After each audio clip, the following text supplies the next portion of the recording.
గోవింద గోవింద గోవింద గోవింద.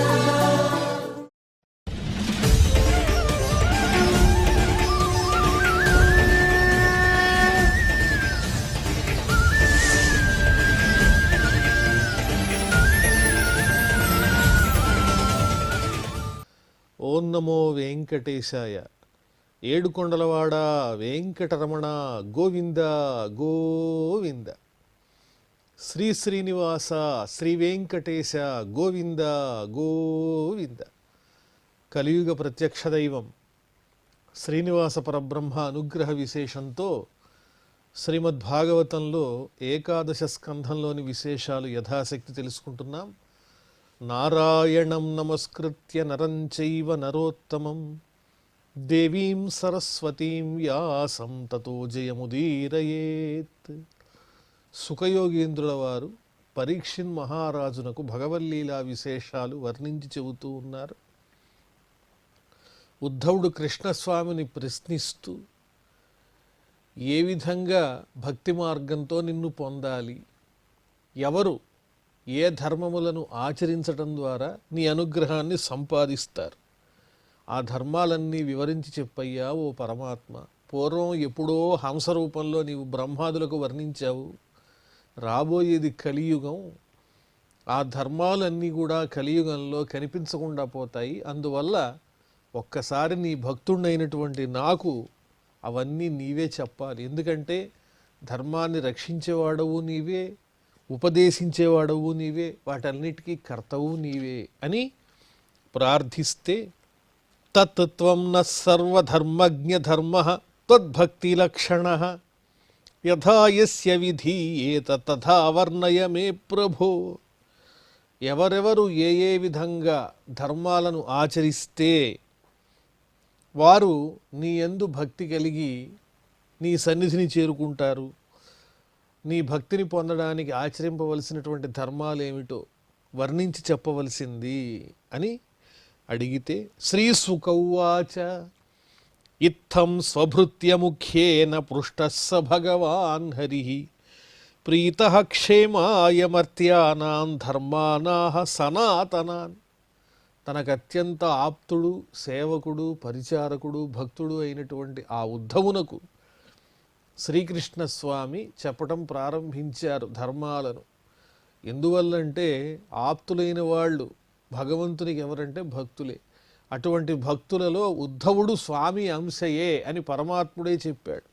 అంత శ్రద్ధాళువై ఉద్ధవుడు అడుగుతూ ఉంటే మానవులందరి కోసం, మనందరి కోసం, మన క్షేమం కోసం పరమాత్ముడు సనాతనమైనటువంటి ధర్మములను ఈ విధంగా చెప్పటం ప్రారంభించాడు. శ్రీ భగవానువాచ ధర్మ్య ఏష తవ ప్రశ్నో నైశ్రేయస కరో నృణాం వర్ణాశ్రమాచారవతాం తముద్ధవ నిబోధమే. ఓ ఉద్ధవ, నువ్వు అడిగిన ప్రశ్న ఎలాంటిదంటే 10 మందికి ఉపయోగపడేది, అందరూ నేర్చుకోదగింది, లోకోపకారకమైనటువంటిది. ఇది కేవలం నీ ఒక్కడికి సంబంధించింది కాదు. అందువల్ల నువ్వు అడిగిన ప్రశ్న నాకెంతో ఇష్టమైనది, అందరికీ మంగళాలను కలిగించేది, మానవులందరికీ ధర్మబద్ధమైనటువంటిది. వర్ణాశ్రమ ధర్మములను పాటించేటువంటి మానవులు ఏ విధంగా వాటిని మోక్ష సాధనంగా మలుచుకోవాలి అన్న విషయాన్ని నేను చెప్తాను విను. ఆదౌ కృతయుగే వర్ణో నృణాం హంస ఇతి స్మృతః కృతకృత్యా ప్రజాజాత్యా తస్మాత్ కృతయుగం విదుః. కల్పము యొక్క ఆదిలో మొట్టమొదట వచ్చింది ఏమిటంటే కృతయుగము. దానికి ఆ పేరు ఎందుకు వచ్చింది? ఆ యుగంలో ఉండేటువంటి ప్రజలందరూ కూడా కృతార్థులే, వాళ్ళందరూ ధర్మపరాయణులు, ఎప్పుడూ మనసులో భగవంతుడినే చింతించేటువంటి లక్షణం ఉన్నటువంటి వాళ్ళు. అప్పుడు ఒకే ఒక వర్ణం ఉన్నది, వేరొకటి లేదు, ఎన్నో రకాలనేవి లేవు. పుట్టుకతోనే జనులందరూ కూడా చాలా ఉత్తములుగా ఉండేటువంటి వారు. అప్పుడు మానవుల్ని ఏమని పిలిచేవారు? అందరినీ కలిపి హంస అని పిలిచేవారు. హంసవర్గము, హంస జాతి అని పిలిచేవారు. అంతకి మించి కృతయుగంలో వేరొకటి లేదు. వేద ప్రణవ ఏవాగ్రే ధర్మోహం వృషరూపధృక్ ఉపాసతే తపో నిష్ఠా హంసం మాం ముక్త కిల్బిషాః. మరి కృతయుగంలో వేదరాశి మొత్తం ఇంకా ఎవరూ సంపూర్ణంగా తెలుసుకోలేదు. ఓంకారం మాత్రమే తెలియబడింది. ఓంకారమే వేదస్వరూపంగా ఉండేది. అప్పుడు ధర్మం ఏమిటి అంటే భగవానుడే, భగవంతుడు తప్ప వేరొక ధర్మాలేమీ లేవు. అదేవిధంగా ప్రజలందరూ ఏ తప్పులు చేయకుండా దోషరహితులై నిరంతరము పరమాత్మ సంస్మరణతోనే గడిపేవారు. నన్నే ఆరాధించేవారు ఉద్ధవ. వాళ్ళు పరమాత్మను ఆరాధించడం తప్ప వాళ్ళకి వేరొకటి తెలియదు.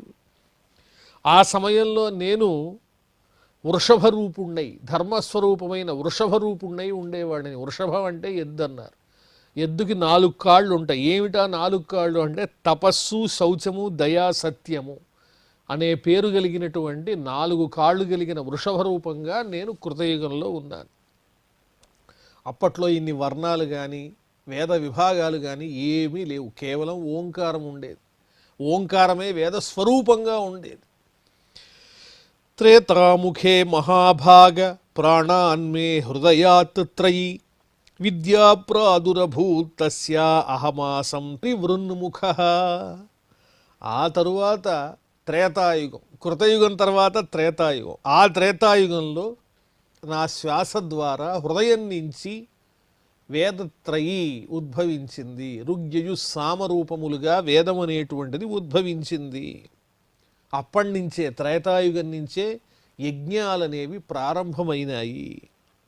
అలాగే యజ్ఞములు నిర్వహించేటువంటి హోత, అధ్వర్యు, ఉద్గాత ఇలాంటి విభాగాలన్నీ త్రేతాయుగం ప్రారంభం నుంచే వచ్చాయి. కృతయుగంలో ఇవి లేవు. విప్రక్షత్రియ విక్షూద్రాః ముఖబాహూరుపాదజాః వైరాజాత్ పురుషాజ్జాతాః య ఆత్మాచారలక్షణాః.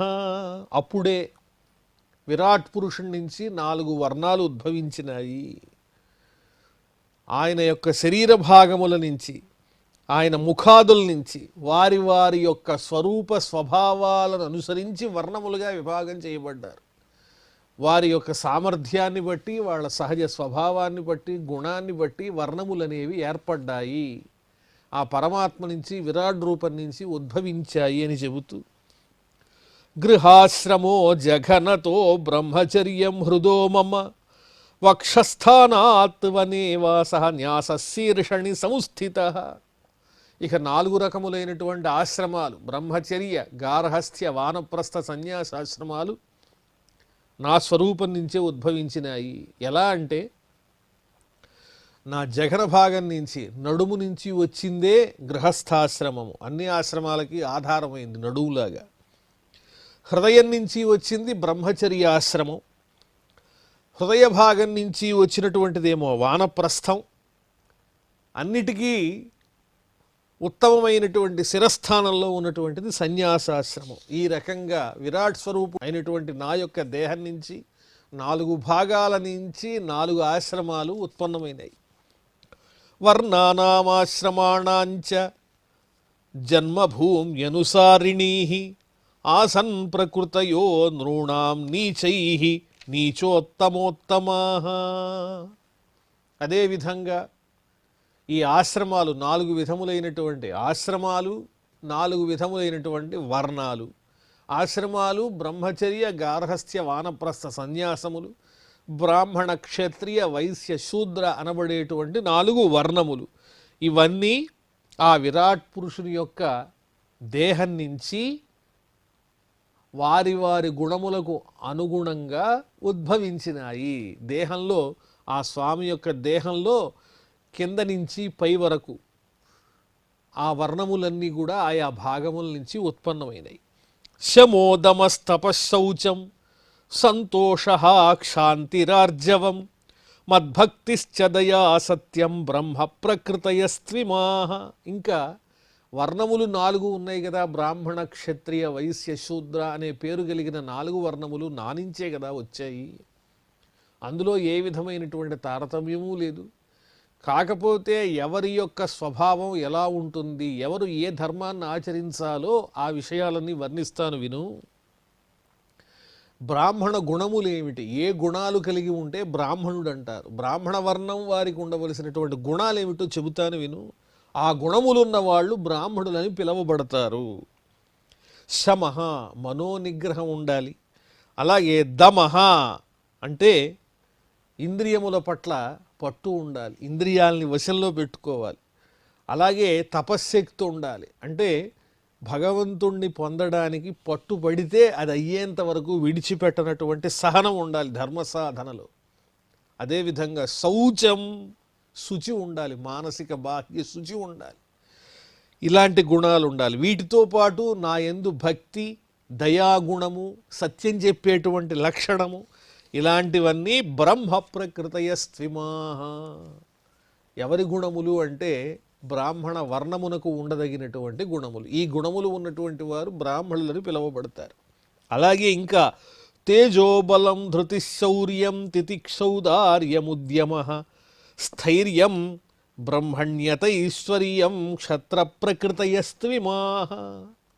ప్రతాపము, బలము, అదేవిధంగా ధైర్యము, పరాక్రమము, సహనము, అలాగే ఉదారమైనటువంటి గుణాలు, శక్తి ఉన్నా కూడా క్షమించేటువంటి లక్షణము, ఉత్సాహము, తొందరపడిపోయి ఏదోటి చేయకుండా ఆలోచించి మంత్రాంగం వేసి కంగారు పడకుండా జాగ్రత్తగా కార్యాన్ని నడిపించేటువంటి సామర్థ్యం, అలాగే బ్రాహ్మణోత్తముల యందు భక్తి. ఇలాంటివన్నీ ఎవరి లక్షణాలు తెలుసా? 4 వర్ణాల్లో క్షత్రియుల యొక్క గుణములు. ఈ గుణములు కలిగినటువంటి వారు క్షత్రియులని పిలువబడతారు. ఆస్తిక్యం, దాన, నిష్ఠాచ, అదంభో, బ్రహ్మసేవనం, అతుష్టిరర్ధోపచయై, వైశ్య ప్రకృతయస్త్విమాహ.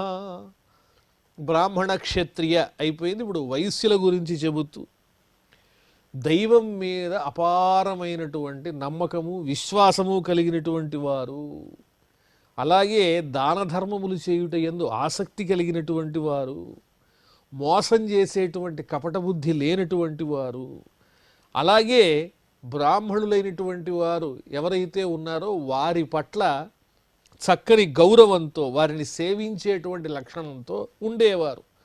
అదేవిధంగా నిరంతరము ధనాన్ని ఆర్జించేటువంటి లక్షణం కలిగినటువంటి వారు. ఎందువల్ల ధనార్జన అంటే మరి సంఘము యొక్క అభివృద్ధికి ధనార్జన అనేటువంటిది కావాలి కాబట్టి వారి లక్షణం. ఇటువంటి గుణం కలిగినటువంటి వారిని వైశ్యులని పిలుస్తారు. మరి శూద్రులంటే ఎవరనేది కూడా చెబుతున్నారు. శుశ్రూషణం ద్విజగవాం దేవానాం చాప్యమాయయ, తత్ర లబ్ధేన సంతోష, శూద్ర ప్రకృతయస్త్విమాహ. ఎంత గొప్పగా చెప్పారో చూడండి. గోవులను, బ్రాహ్మణులను సేవించటం, దేవతా స్వరూపాలని కపటం లేకుండా ఆరాధన చేయటం, వచ్చినటువంటి సంపదతో తృప్తి పడటం, ఇలాంటివన్నీ కూడా శూద్ర స్వభావములు. కొన్ని గూఢమైనటువంటి పదాలు, అంటే లోకంలో ప్రసిద్ధి చెందినట్లుగా కొన్ని పదాలని కొన్ని విషయాల్లో ఉపయోగిస్తారు. ఇప్పుడు పంకజం అన్నారనుకోండి, పంకజం అంటే అర్థం ఏమిటి? పద్మము అని పేరు. పంకమునందు పుట్టింది, బురదయందు పుట్టిందంతా కూడా పంకజమే అవ్వాలి. కానీ పంకజం అంటే ఏమిటి? తామర అని అర్థం. అలాగా కానీ పంకజం అనగానే మనం పద్మం పద్మం అనుకుంటాం. అది ఆ పదంలో రూఢైపోయింది. కొన్ని పదాలని మనం శ్రవణం చేసినప్పుడు అదేదో ప్రయోగించడానికి వీలు లేదనో, ఇది అన్నిటికన్నా తక్కువైందనో ఇలాంటివి ఏవి ఉండవు. అవి మానవుల చేత కల్పించబడినటువంటి భావజాలములు. పరమాత్మ నుంచి ఆవిర్భవించినటువంటి వర్ణములన్నీ కూడా సమానమే. వారి స్వభావాలు కూడా స్పష్టంగా చెబుతూ ఉన్నారు. ఎవరు ఏ విధమైనటువంటి గుణము కలిగి ఉంటారో ఆ గుణం కలిగిన వారిని అలా పిలుస్తారు. బ్రాహ్మణ ధర్మములను కలిగినటువంటి గుణములతో నిండిన వారు బ్రాహ్మణులు అనబడతారు. అలాగే వారి గుణములను బట్టి వారి యొక్క వర్ణములను నిర్ణయించడం జరిగింది. అశౌచమనృతం స్థేయం, నాస్తిక్యం శుష్క విగ్రహ, కామః క్రోధశ్చ తర్షశ్చ స్వభావోంతేవ సాయినాం. ఇంకా ఈ 4 వర్ణముల గురించి వర్ణించి చెప్పిన తర్వాత ఈ విధమైనటువంటి ధర్మాలేవి అవలంబించకుండా, భగవంతుని మీద నమ్మకం లేకుండా, అందరినీ కష్టపెట్టి సమాజాన్ని బాధ పెట్టేటువంటి గుణము కలిగిన వాళ్ళు ఎవరైతే ఉంటారో వాళ్లను ఈ 4 వర్ణముల కంటే వేరుగా చెబుతున్నారు. ఆ గుణములతో ఉన్నవారు వేరవుతారు తప్ప వేరొకరు ఎవరు కూడా పరమాత్మ దృష్టిలో తక్కువ ఎక్కువ అని చెప్పబడలేదు. ఎలా ఉంటారు వారు అంటే శౌచము లేకపోవడం, మానసిక శుద్ధి బాహ్య శుద్ధి లేకుండా ఉన్నవారు, అబద్ధాలు చెప్పేవాళ్ళు, దొంగతనాలు దోపిడీలు చేసేవాళ్ళు, భగవంతుడి మీద నమ్మకం లేని వాళ్ళు, నిష్కారణంగా ఎదుటి వాళ్లతో గొడవలు పడి బాధ పెట్టేటువంటి వాళ్ళు, అలాగే నేనే అన్నీ అనుభవించాలని భోగాల మీద ఆశ ఉన్నటువంటి వాళ్ళు, విపరీతమైన కోపము దురాశ ఇలాంటి లక్షణాలతో వర్ణాశ్రమములను పాటించకుండా అందరినీ ఇబ్బంది పెట్టే లక్షణం కలిగినటువంటి వారు ఈ 4 వర్ణముల కన్నా వ్యతిరిక్తంగా కూడా కొంతమంది ఉంటారు. ఇలాంటి వాళ్ళు ప్రతి చోట ఉన్నారు. అంటే వాళ్ళు తక్కువ ఎక్కువ అనేటువంటి దేన్ని బట్టి నిర్ణయింపబడుతుంది అంటే గుణాన్ని బట్టి నిర్ణయింపబడుతుంది. కానీ ఈ వర్ణములు అనేటువంటివి గుణ ప్రాధాన్యంతో భగవంతుని చేత నిర్ణయింపబడినవి. గుణమే ప్రధానం అని చెబుతున్నారు.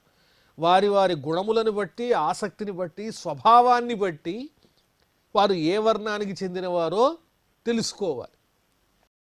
అహింసా సత్యమస్తేయం అకామ క్రోధ లోభత భూతప్రియహితేహాచ ధర్మోయం సార్వవర్ణిక. అన్ని వర్ణాల వారికి సమానంగా కొన్ని ధర్మాలు చెప్పారు. హింస లేకపోవటం, సత్యాన్నే పలకటం, దొంగతనం చేయాలనేటువంటి బుద్ధి కలగకుండా ఉండడం, అలాగే కామబుద్ధి కానీ కోపం కానీ పిసినిగొట్టుతనం కానీ ఇవేమీ లేకపోవటం, సమస్తమైన ప్రాణుల యందు సమాన ధర్మంతో ఉండడం, అందరికీ మేలు జరగాలనే కోరిక కలిగి ఉండడం, ఇది అన్ని వర్ణాలకు సమానమైనటువంటి గుణంగా చెప్పబడుతోంది. వారి వారి వర్ణములను అనుసరించి గుణములను అనుసరించి వర్ణాలని పాటించేటువంటి వాళ్ళకి 4 వర్ణాల వాళ్ళకి ఉండవలసినటువంటి గుణాలు ఇవి లేకపోతే వాళ్ళు వాళ్ళ వర్ణధర్మములకు యోగ్యులు కాదు. ఏ వర్ణంలో ఉన్నా కూడా పాటించదగినటువంటి ప్రాథమిక లక్షణం ఏమై ఉండాలి, ప్రాథమికమైనటువంటి నీతి ఏమై ఉండాలి అంటే హింసా స్వభావం ఉండకూడదు, సత్యాన్ని పలకాలి, దొంగతనం చేయకూడదు, కామము క్రోధము లోభము ఇత్యాది లక్షణాలు ఉండకూడదు, సమస్త ప్రాణుల యందు ప్రియం ఉండాలి, అందరి మేలు కోరుకోవాలి. ఇదే ధర్మం. ఇవన్నీ సమాజ హితానికి ఉపకరించేవే తప్ప ఈ వర్ణములలో ఏ విధమైనటువంటి ఆధిక్య న్యూనత్వములు అనేటువంటివి పరమాత్మ చెప్పలేదు. ద్వితీయం ప్రాప్యానుపూర్వ్యాత్ జన్మోపనయనం ద్విజః వసన్ గురుకులే దాంతో బ్రహ్మాధీత చాహుతః. ఇంకా వర్ణములైపోయినాయి, ఇప్పుడు ఆశ్రమాల గురించి వర్ణిస్తున్నారు. మొట్టమొదటిది ఏమిటి? బ్రహ్మచర్యం అనేటువంటి ఆశ్రమం. బ్రహ్మచర్యాన్ని పాటించేటువంటి వాళ్ళు ఎలా ఉండాలి అంటే ద్విజః అన్నారు. ద్విజులనే పేరు ఎందుకు వచ్చింది అంటే 2 విధములైనటువంటి జన్మలు, ఒకటి పుట్టుకతో వచ్చేది, రెండవది సంస్కారాన్ని బట్టి కలిగేటువంటిది, రెండవ జన్మ లాంటిదని చెబుతూ ద్వితీయం ప్రాప్యానుపూర్వ్యాత్ క్రమంగా ఉపనయన సంస్కారము కలిగి ఆ తరువాత గురువు దగ్గరికి వెళ్ళి గురుకులంలో చక్కగా విద్యాభ్యాసం చేసి అంతఃకరణ శుద్ధితో నిర్మలమైనటువంటి భావంతో వేదాధ్యయనం చేసి శాస్త్రములను నేర్చుకునేటువంటి వాళ్ళు, గురువు పిలిచిన వెంటనే వెళ్ళి గురుసేవ చేసేటువంటి వాళ్ళు ద్విజులని పిలువబడతారు. ఎవరైతే ఉపనయన సంస్కారం కలిగి గురుకుల వాసం చేసి విద్యాధ్యయనం చేస్తారో వాళ్ళే ద్విజులని చెబుతూ వాళ్ళు బ్రహ్మచర్యాశ్రమంలో చేయదగినటువంటి పని ఇది. మేఖలాజిన దండాక్ష బ్రహ్మసూత్ర కమండలూన్ జటిలో అధౌతద్వాసో అరక్తపీఠ కుశాందధత్. నడుముకేమో ముంజగడ్డితో చేయబడినటువంటి సూత్రము, జింక చర్మము, మోదుగ దండము, జపమాల, కమండలము, వీటితో పాటుగా కేశ సంస్కారం లేకపోవటం. కేశ సంస్కారం లేకపోవటం అంటే అందంగా చక్కగా కేశములను పదిలంగా దువ్వి దాన్ని అలంకరించుకుని సంపెంగా ఇత్యాది పరిమళమైనటువంటి నూనెలన్నీ ధరించి దాని అలంకరణ మీద దృష్టి పెడితే విద్య ఎక్కడొస్తుంది? అందువల్ల బ్రహ్మచర్యంలో ఉన్నటువంటి వాళ్ళకి సౌందర్యము ప్రాధాన్యత లేదు. వాళ్ళ కేశములకు సంస్కారం కూడా చెప్పబడలేదు. వస్త్రాలనేవి ఎప్పటికప్పుడు శుద్ధిగా ఏర్పరచుకుంటూ రోజుకో కొత్త వస్త్రం కట్టుకుంటూ ఇలాంటి లక్షణాలు కూడా ఉండకూడదు. లేచిన దగ్గర నుంచి నిద్రించే వరకు విద్య మీద ధ్యాస ఉండాలి, దొరికింది తినాలి, గురువుని సేవించాలి. ఇదే బ్రహ్మచర్యాశ్రమంలో చేయదగినటువంటి ప్రధానమైనటువంటి కర్తవ్యం అని చెబుతున్నారు. వాసో నిగ్రహమెన్నరా కలియు నీర్వట్టున్ గణింపరు తలల్మాశంగాయనరు అంగముల్ బడలిగన్ పాటింపరట్లుండని ఆసాయంబుగ ఆనిశాత్యయముగ ఆమ్నాయముల్ కొల్చుచో ఆసీన ప్రచలాయితం బైన లేదాహా వితర్కింపగన్. తెనాలి రామకృష్ణుడు చెప్పినటువంటి పాండురంగ మహత్యంలో చెప్పినటువంటి శ్లోకం అయుతనీతోపాఖ్యానం అనే చోట ఎలా ఉన్నారు అగస్త్య మహర్షి దగ్గర ఉన్నటువంటి విద్యార్థులు అంటే తమ దేహం మీద ఉన్నటువంటి వస్త్రాలు ఎలా ఉన్నాయో కూడా వాళ్ళు పట్టించుకోరు. అలాగే రాత్రి పగల అనేది కూడా తెలుసుకోరు. అలాగే కేశములకు తైలాన్ని పెట్టుకోవాలి, శుచిగా ఉండాలని కూడా వాళ్ళు ఆలోచించట్లేదు. ఆకలేస్తోంది, దాహం వేస్తోంది అని వంకలు చెప్పి చదువు మానేసి తిరగట్లేదు. ఎప్పుడూ చదువే వారి ధ్యానం. అంటే చదువు మీద ధ్యాస కలిగిన వాళ్ళ యొక్క లక్షణం అలా ఉండాలి.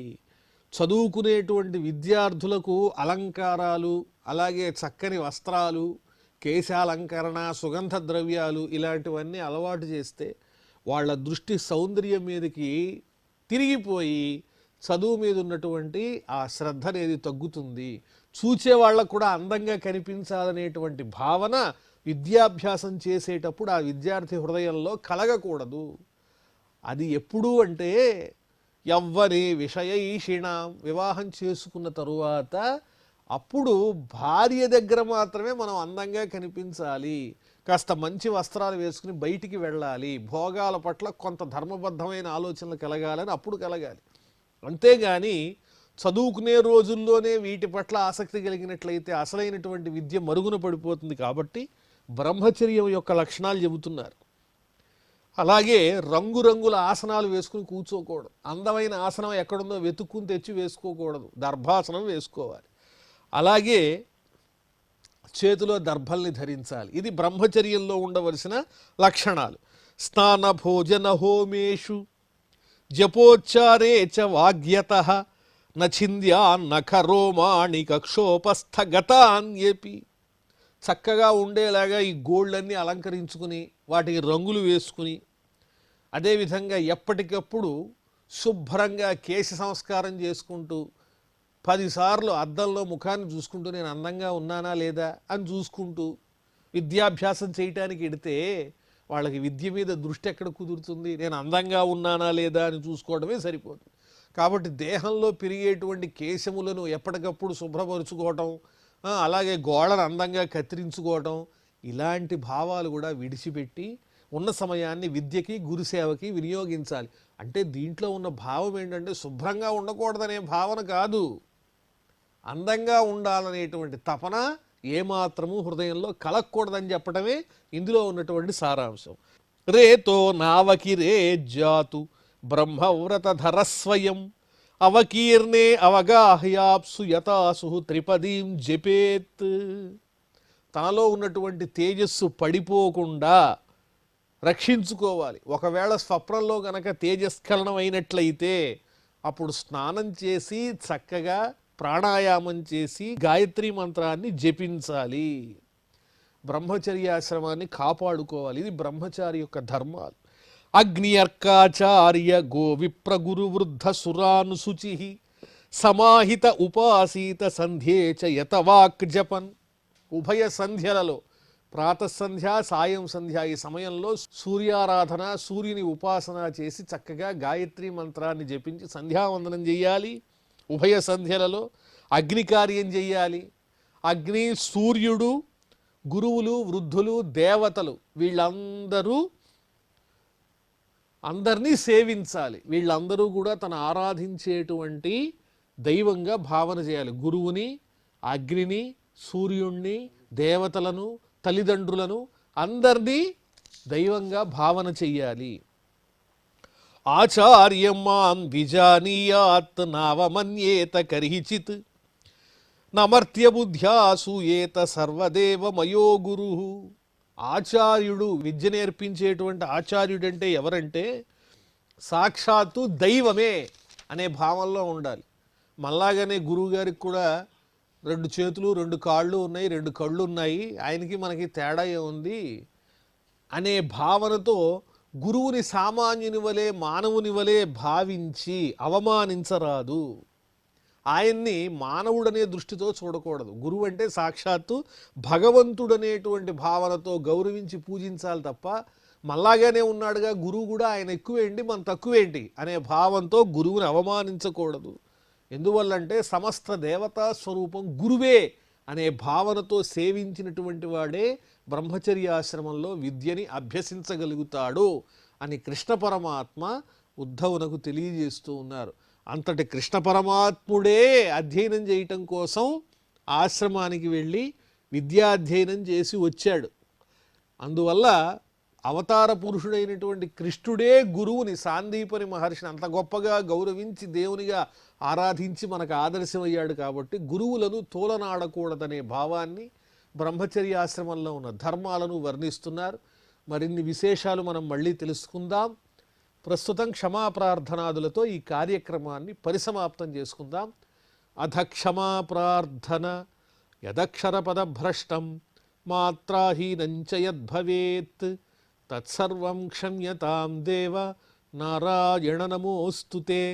శ్రియఃకాంతాయ కళ్యాణ నిధయే నిధయేర్ధినాం శ్రీవేంకటనివాసాయ శ్రీనివాసాయ మంగళం.